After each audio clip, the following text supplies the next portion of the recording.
Segunda parte, no limiar do século XX. O movimento integralista brasileiro é um movimento de cultura que abrange, primeiro, uma revisão geral das filosofias dominantes até o começo deste século e, consequentemente, das ciências sociais, econômicas e políticas. Segundo, a criação de um pensamento novo, baseado na síntese dos conhecimentos que nos legou parceladamente o século passado. O integralismo, pois, no Brasil, é bem diverso do integralismo francês de Charles Maurras, porque esse não passa de um nacionalismo integral, com a preocupação de restaurar as tradições.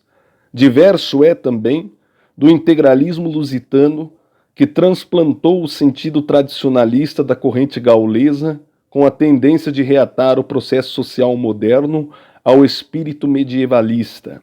E diferente é, por outro lado, não só do racismo alemão, cuja tese da superioridade étnica exprime um prejuízo de cultura, como ainda do fascismo italiano, a qual somente nos assemelhamos no que concerne à nova atitude do Estado em face da luta social. Trata-se, portanto, de um movimento original, genuinamente brasileiro, com uma filosofia própria, um nítido pensamento destacado na confusão do mundo contemporâneo. Visão política do velho mundo. Até há bem pouco tempo, os movimentos de ideias que se efetuaram na Europa repercutiam no Brasil 20 ou 30 anos depois. Desta vez, podemos ter a mais absoluta certeza que vai se dar o contrário. Nós é que iremos influir na Europa, cujas condições daqui a 10 ou 20 anos lhe permitirão compreender-nos. A Europa sofre hoje de numerosos males, porém o pior de todos é o apego a vícios de cultura, a inveterados hábitos, preconceitos de doutrina e costumes sociais e políticos difíceis de serem removidos. Aos prejuízos culturais de uma civilização capitalista e burguesa, contrapõe-se a superstição e o fanatismo das correntes socialistas. Nos dois campos, a visão do problema é unilateral, de sorte que o velho mundo, ao qual podemos juntar os Estados Unidos da América do Norte, tem hoje uma vista vazada, e os que não veem as coisas unicamente pelo olho direito veem-nas tão somente pelo esquerdo. Falta, pois, ao velho mundo a noção das perspectivas exatas, o equilíbrio visual, o sentido das proporções, razão por que nos encontramos em circunstâncias especiais para dizer uma palavra nova aos povos. Essa palavra nós a diremos, se conseguirmos, livrando o povo brasileiro das teorias capciosas e das influências do sectarismo, organizar uma opinião pública sensata, disciplinada, capaz de depositar confiança na elite cultural que estamos, de início, criando com a ação integralista brasileira. Elites dirigentes. A formação das elites dirigentes é o escopo da primeira fase desta campanha. Ela deve firmar certos princípios que servirão de base à nossa consideração do mundo e dos fenômenos sociais. Ao mesmo tempo que as linhas gerais do pensamento novo forem se cristalizando nessa corrente de espíritos livres e fortes, devemos ir formando a nova consciência das massas populares pela divulgação dos conceitos mais elementares em formas simples e acessíveis. Dessa maneira, chegaremos à fixação de ideais definidos num povo disciplinado e consciente de seu destino. A mobilização dos pensadores estudiosos intelectuais é condição fundamental do êxito desta campanha. São eles que devem transmitir ao povo o conceito sereno da verdade. Verdades da direita e da esquerda. Em vos falando da verdade, pergunto-vos: existe uma verdade da direita e outra da esquerda? Onde está a verdade? Como atingirmos a verdade? Respondo-vos, dizendo que não existe uma verdade da direita ou da esquerda, porque no sistema do mundo, na essência do cosmos, não existe nem esquerda e nem direita, e sim condições de movimentos e processos de expressão de forças eternas de um modo imutável. A verdade está no absoluto das coisas e nós a atingiremos pela concepção integral do universo. Eis aí como o nosso integralismo supera todas as correntes de ideias que costumam evocar, para estabelecer comparações, os poucos versados em nossa doutrina. Não nos limitamos ao terreno econômico e social porquanto partimos da esfera filosófica e estabelecemos um sistema de consideração do mundo, segundo o qual subordinamos o nosso pensamento político. Esse sistema não se submete ao ângulo estreito das concepções unilaterais, nem tampouco se restringe ao agnosticismo debilitante da burguesia epicurista ou empírica. O nosso pensamento tem o sentido expressivo deste século, cujo espírito os pensadores da Europa ainda não apreenderam. Esse espírito é de síntese. Libertação do homem do século XX. O integralismo brasileiro, portanto, não vem condenar e proscrever de um modo absoluto as filosofias do século passado. Vem delas aproveitar os fragmentos de verdade, vem ampliar-lhes o ângulo de visão, vem subordiná-las a um conjunto, considerando-as simples anotações subsidiárias ao novo pensamento construtor. A nossa preocupação é libertar o homem do século XX, dos preconceitos do século XIX. Não se trata de destruir completamente o século passado, mas inaugurar um novo sentido, que é o da nossa época, para readquirir o senso de independência da verdade social, declara Henri Demain, que teve de libertar-se não só das conclusões marxistas, mas do modo de pensar marxista, isto porque, explica ele, essa maneira de pensar, abre aspas, não é mais do que uma forma particular de uma mentalidade geral, herança do século anterior que obscurece quantos têm sofrido de sua influência intelectual, fecha aspas. O processo do pensamento do século XIX tomou sua base nas ciências naturais, abre aspas, e consiste em aplicar o princípio da causalidade mecânica que se manifesta na técnica, a interpretação dos fenômenos psíquicos, fecha aspas. Essa natureza do pensamento do século, o seu grande preconceito e a fonte originária de todas as suas contradições. O século passado foi de análise, em todos os campos do conhecimento. Durante mais de 100 anos, as ciências se delimitaram e, dentro dessas ciências, os objetos do conhecimento foram considerados segundo aspectos isolados. Esse processo aplicou-se desde a química ao direito e desde a geografia à psicologia experimental. E, ao mesmo tempo em que a ciência dividia e subdividia o mundo na sua expressão objetiva, as filosofias subordinavam a apreciação do absoluto a quadros fixos e estreitos do experimentalismo científico. Era natural que a política recebesse a influência desse processo de considerar e de pensar, e, como a filosofia, derivando da ciência, renunciava a todas as suas prerrogativas e restringia o seu poder, pouco ou quase nada poderia oferecer à política, de sorte a dar-lhe uma capacidade suficiente para conter o complexo fenômeno social segundo as concepções de origem e finalidade, de espaço e de tempo, de ação e reação. Assim, o século passado, que foi um dos mais fecundos da humanidade pelos elementos que forneceu ao nosso, nada pôde dar a si próprio. Hoje, que completamos a distância, a prodigiosa vibração mental do século XIX, podemos concluir o que não concluíram os que viveram dentro dele, isto é, podemos definir o sentido geral daquele período, incontestavelmente glorioso da humanidade, e apreciar a grande determinante da época presente. Por aí se vê que o integralismo brasileiro, considerado como pensamento filosófico e método de crítica, nem se apresenta como destruidor do passado, nem como inimigo do século XIX, e assim como uma natural continuação de ambos. Trata-se, principalmente de uma questão de nova perspectiva. Fisionomia do século XIX.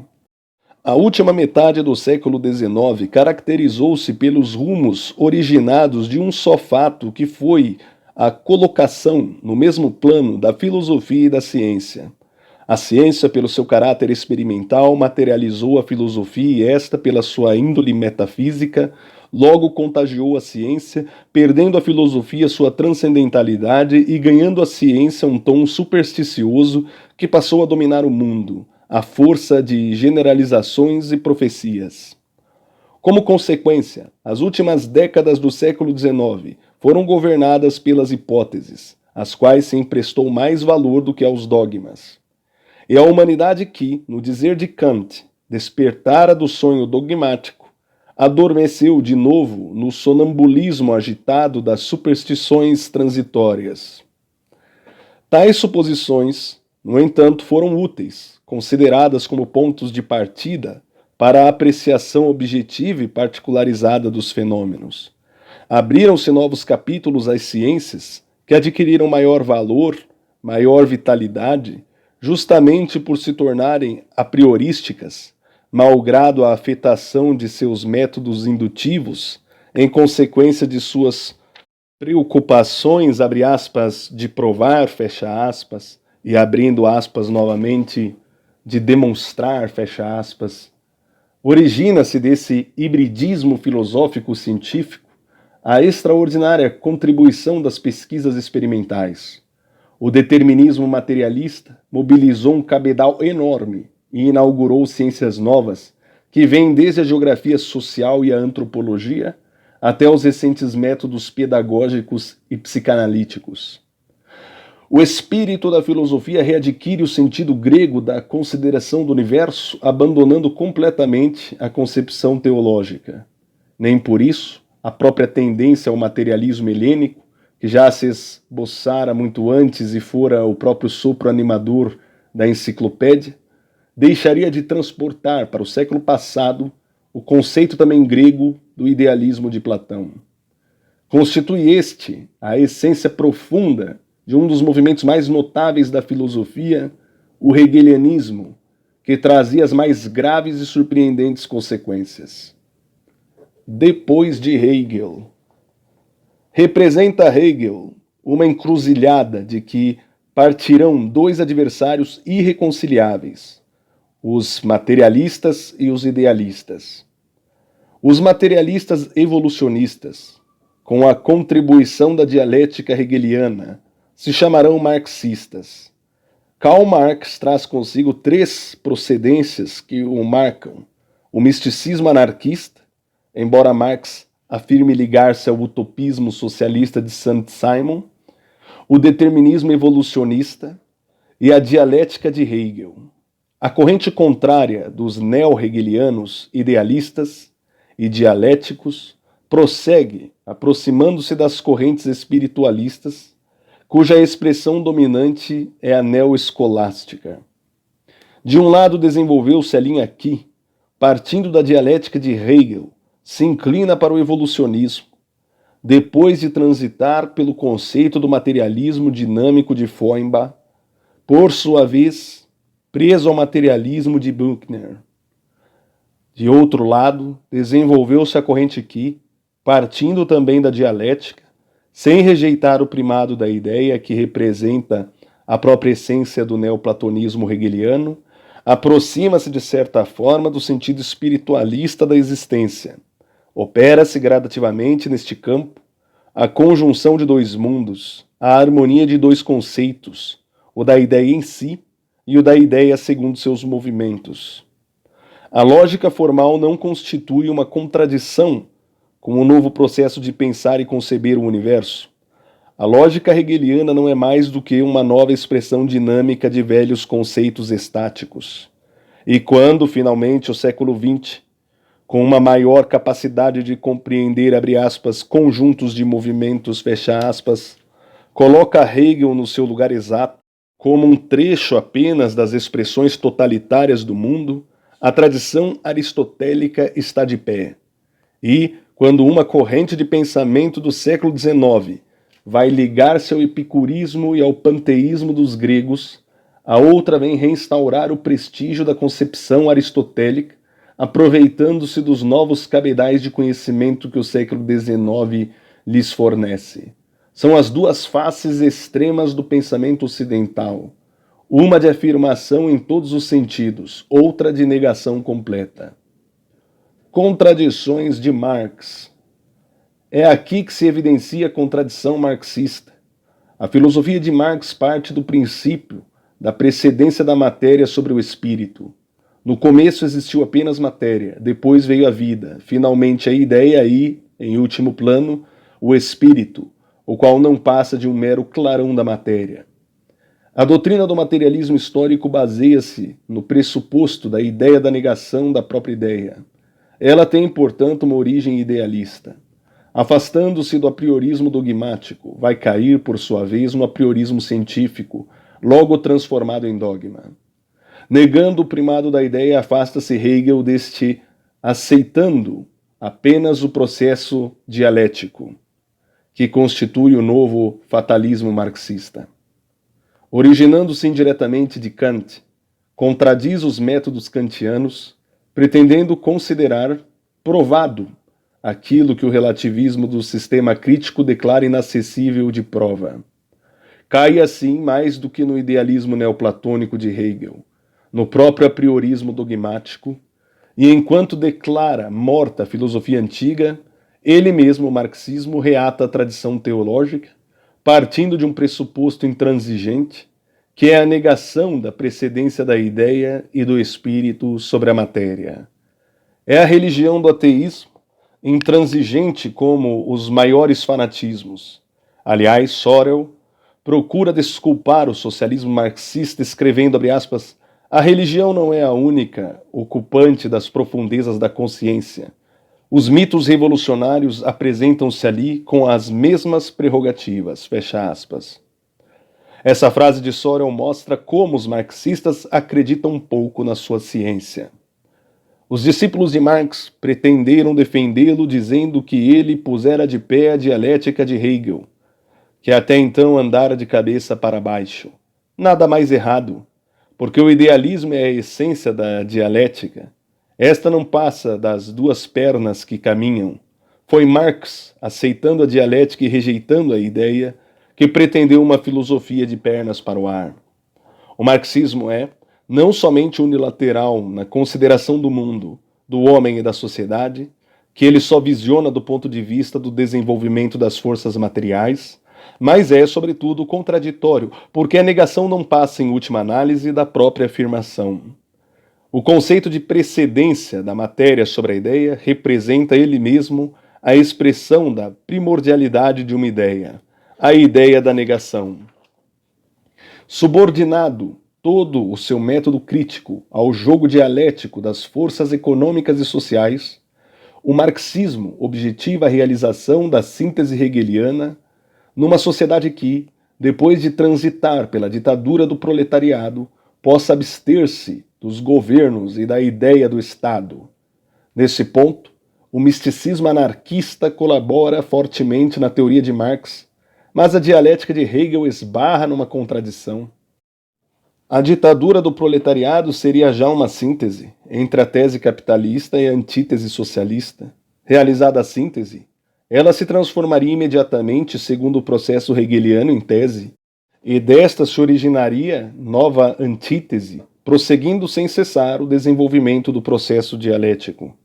Entretanto, o marxismo, pela intransigência dogmática de sua concepção social e econômica, elimina de antemão o livre desenrolar da dialética. A ditadura do proletariado é um interferente que evidencia o valor da ideia, a sua primordialidade.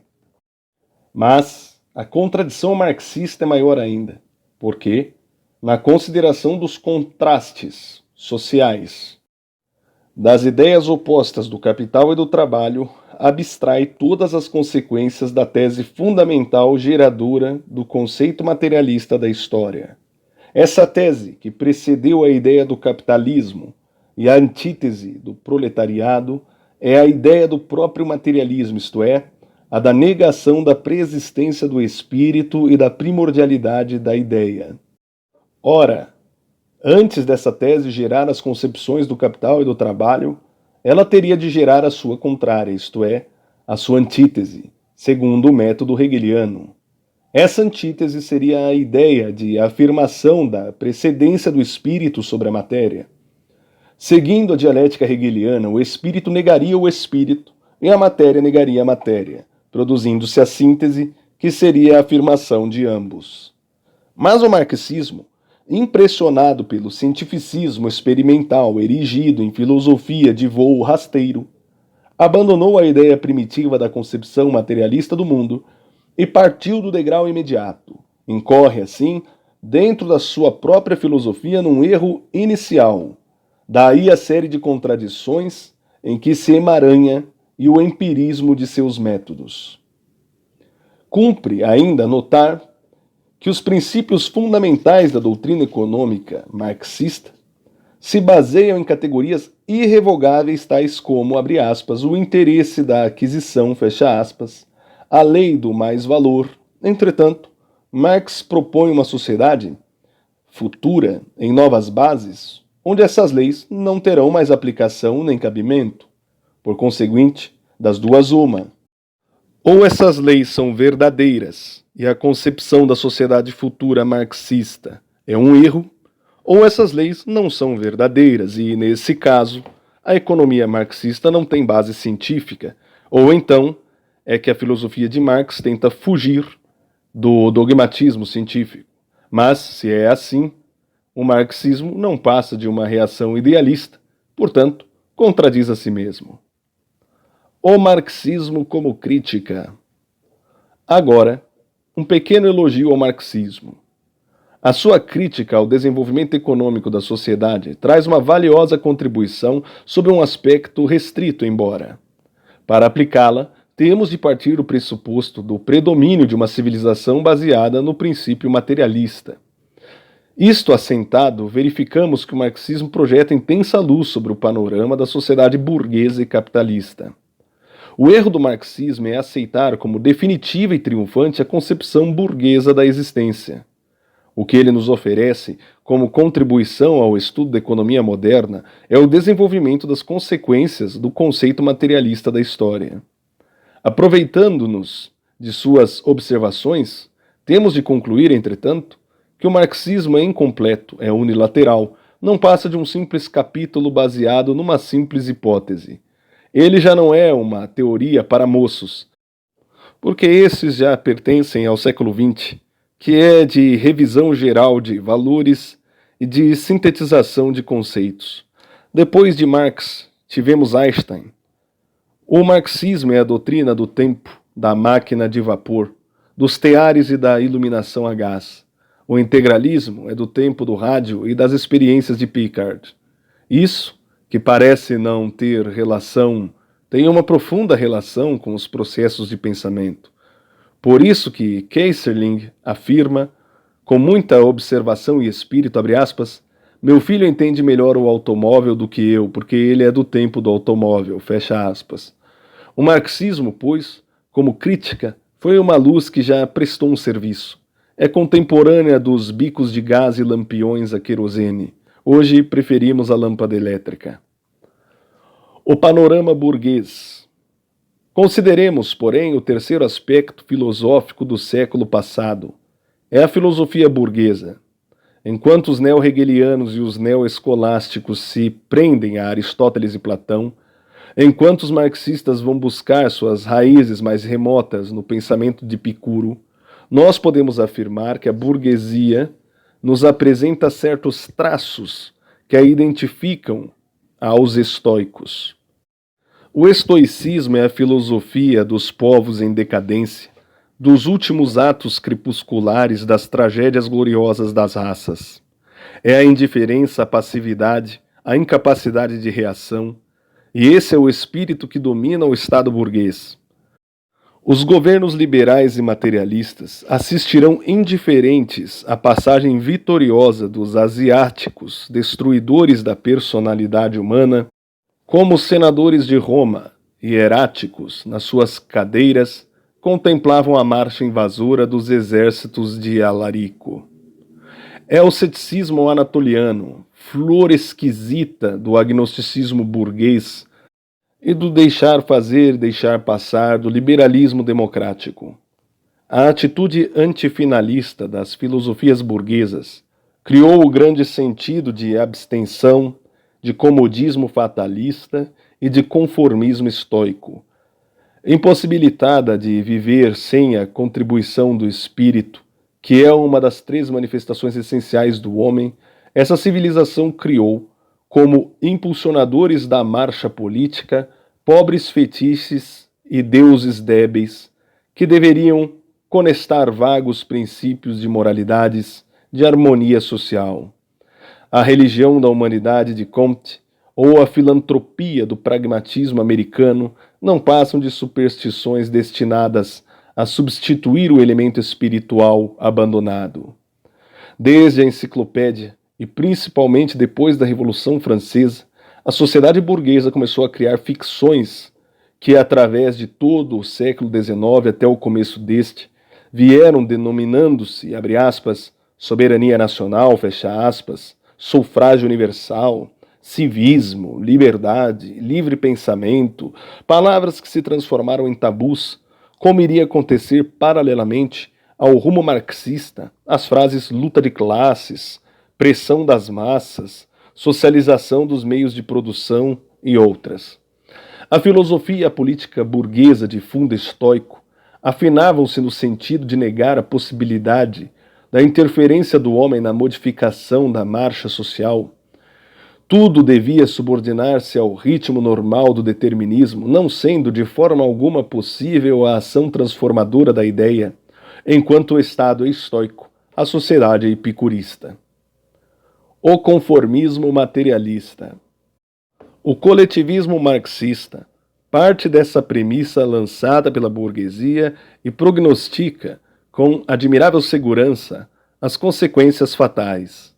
A diferença entre o marxismo e o integralismo está, aliás, evidente neste ponto.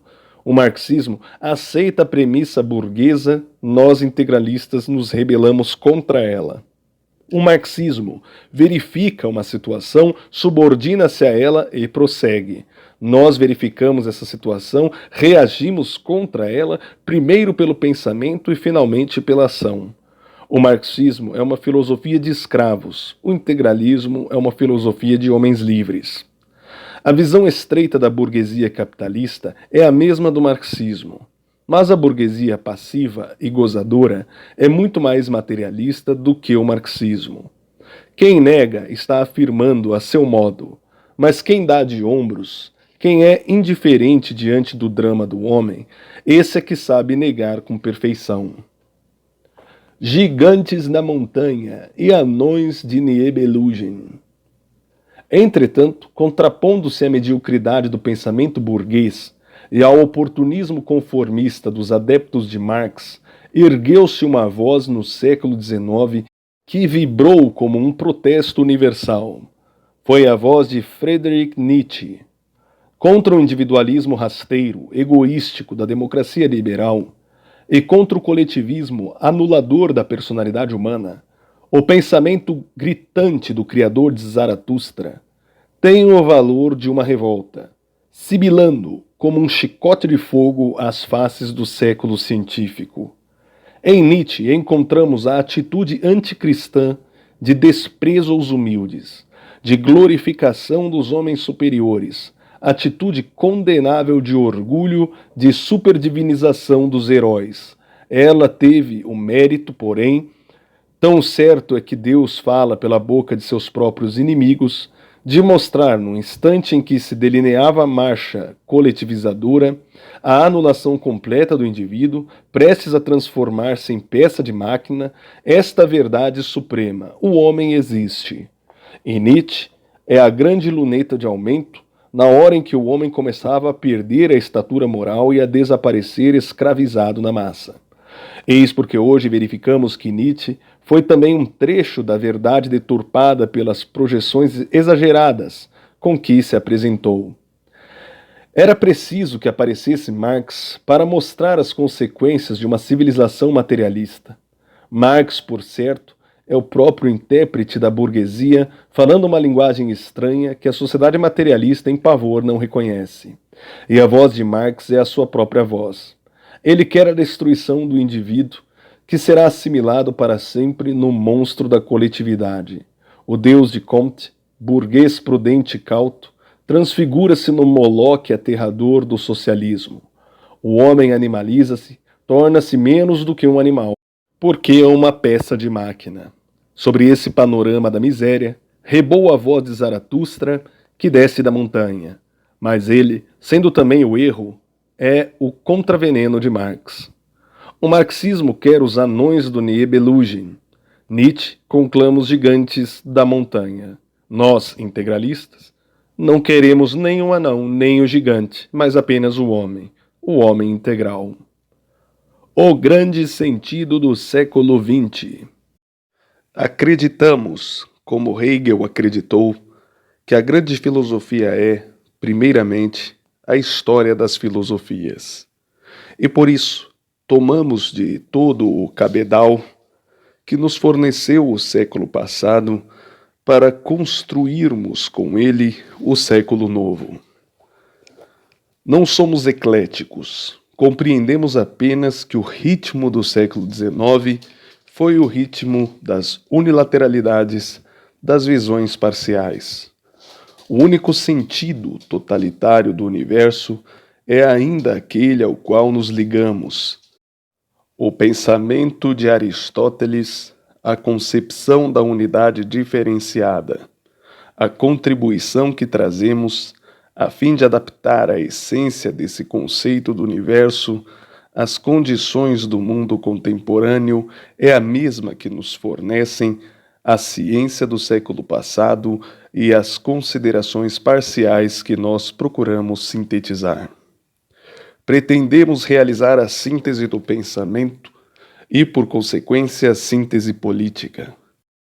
Sob este aspecto é que o integralismo brasileiro está numa plana muito superior a todas as correntes políticas europeias.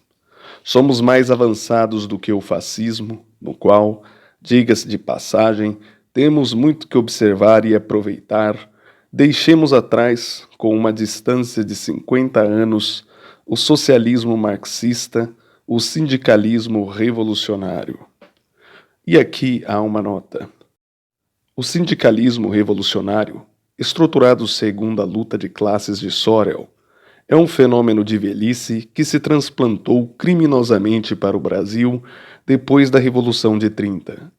O Ministério do Trabalho, obedecendo inconscientemente às ordens da Internacional Comunista, escravizou o operariado a serviço do bolchevismo. Esses velhos timbram em envelhecer nossa pátria. Voltemos ao texto. Como perdemos de vista, na curva de 100 anos, a liberal-democracia, filha da filosofia materialista e mãe do comunismo. Todas essas concepções foram parciais, obedeceram ao sentido de análise do século XIX, mas nós vivemos o século da unidade, o século integral. Somos de uma época em que as ciências refluem para um mesmo ponto comum. A química, tendo caminhado até o átomo, prosseguiu até os íons, e na gravitação destes encontrou os segredos eternos das jornadas das estrelas. Na extrema subdivisão da matéria, a química confundiu-se com a mecânica e a física, e encontrou a essência dos mundos, as expressões materiais da energia e, no mistério dos movimentos, a magia eterna do número que Pitágoras pressentia. Essa mesma unidade científica nos inspira a unidade filosófica e a história da filosofia adquire um valor novo para nós, integralistas, que somos os primeiros homens novos do século. O nosso pensamento integralizador oferece-nos os elementos para a realização da síntese sociológica de que resulta a nova economia e a nova política.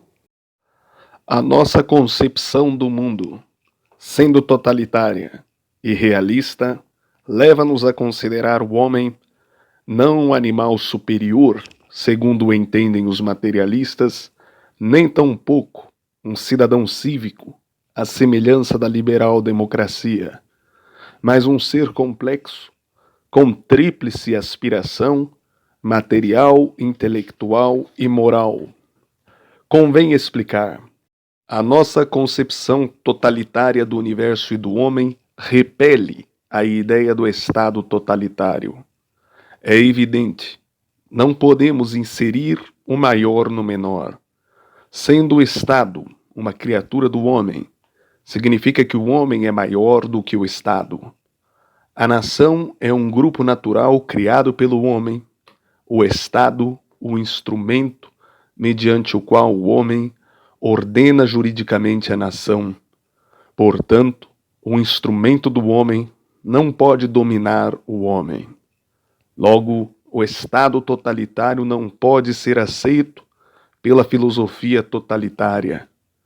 Só os unilateralistas do socialismo e do liberalismo podem engendrar o Estado totalitário.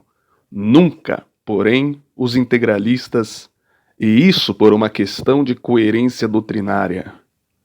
Apreciando ainda o homem, segundo as suas realidades, compreendemos como suas projeções naturais à família e à pátria, em positivos tão evidentes como a própria existência do ser humano. No trabalho e na luta pela subsistência, reconhecemos a justa aspiração ao conforto material, o qual não deve estar à mercê dos caprichos do individualismo opressor que caracteriza a civilização burguesa capitalista. Apreendendo o desenvolvimento econômico da sociedade, segundo os dois fatores do movimento das forças materiais e da interferência da força da ideia, apreciando aquele do ponto de vista determinista e tomando esta na expressão do livre-arbítrio, nós proclamamos a existência e continuidade de uma dinâmica social cuja origem mais remota encontramos no sentido da moral e da justiça com fundamento espiritual. Aceitamos, em consequência, o princípio da permanência do fenômeno revolucionário não sob o critério marxista, porque este se afasta da concepção dinâmica da sociedade, subordinando-a ao pacato determinismo evolucionista, mas sob o critério espiritualista da dualidade das expressões do universo, do jogo entre o objetivo e o subjetivo, numa palavra, de movimento de dois mundos, o da matéria e o do espírito. O desenvolvimento das forças econômicas da sociedade, submetida ao fatalismo cego da matéria, cria, em relação ao nosso interesse, situações de desequilíbrio pelo qual é indiferente a inconsciência da matéria, que será sempre a inalterável Pandora que se refere Machado de Assis nas páginas de Brás Cubas. É então que se verifica a interferência da ideia como manifestação do espírito. A este fenômeno denominamos, abre aspas, revolução, fecha aspas, a qual tem um caráter ético, um fundo moral, um cunho espiritual. Sem chegarmos aos exageros de Nietzsche, ou ao conceito absoluto da ideia-força do pensador italiano Adriano, nós ampliamos o pensamento de Bergson, quando afirma que cada um de nossos atos indica certa exerção de nossa vontade na realidade, abre aspas, são as linhas da ação possível, fecha aspas, diz ele. É a permanência da revolução, dizemos nós. Daí declaramos nós, os integralistas, que o marxismo é contra-revolucionário porque se subordina ao critério do fatalismo evolucionista da matéria inconsciente. A filosofia materialista, que inspira o comunismo marxista, é a mesma adotada pelo capitalismo para justificar a opressão do proletariado. A sociologia mecânica de Spencer, assim como a sociologia positiva de Comte, baseiam-se na evolução natural. Tudo foi negado ao espírito, tudo se subordina ao determinismo das forças naturais. O Struggle for Life de Darwin é a mesma lei inspiradora da economia liberal. O domínio do mais forte foi o princípio moral. Esse critério é antirrevolucionário. Entretanto, Marx se subordina a ele. Em filosofia, segue a linha nítida dos materialistas burgueses. Em economia, declara-se continuador de Adam Smith. Para sermos anticapitalistas, precisamos ser anticomunistas.